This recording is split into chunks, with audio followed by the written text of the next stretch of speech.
అసలు నిజంగా ఉత్తర ద్వారంలోంచి వెళ్ళడం అంటే ఏమిటో తెలుసా అండి? ఈశ్వరుడి పల్లకి వెళ్ళి పల్లకి వెంట వీళ్ళు వెళ్ళాలి. అసలు శాస్త్రం అది.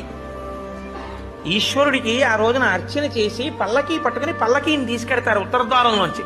ఆయనతో వెళ్ళాలి. నువ్వు తినే ఉత్తర ద్వారంలోంచి వెళితే నీకేం వస్తుంది?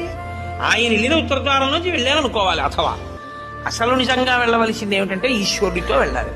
కనీసంలో కనీసం నీ బాధ్యత ఏమిటి? ఉత్తర ద్వారంలోంచి నువ్వు వెళ్ళాలనుకుంటే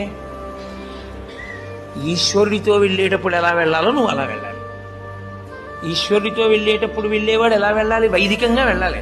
పైన చొక్కా బనీను ఏమీ లేకుండా ఉత్తరీయాన్ని మాత్రమే కప్పుకుని పంచ గోచీ పోసి కట్టుకోకుండా వెళ్ళకూడదు.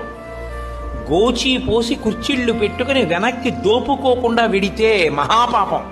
వేదం పటలపన్నం చెప్తోంది. కాబట్టి కుర్చీళ్లు పెట్టి గోచీ పోసి వెనక దోపి అన్నీ విప్పి ఉత్తరీయం వేసుకుని ఎవరి సంప్రదాయానుసారం వారు తిలకధారణ చెయ్యాలి.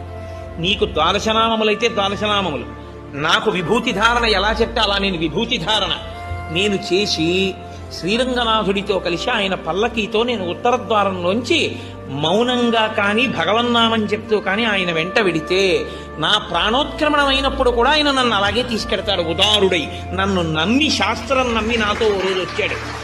కాబట్టి ఇప్పుడు అలాగే తీసుకెడతానని ఉత్తర ద్వారంలోంచి తీసుకెడతాడు.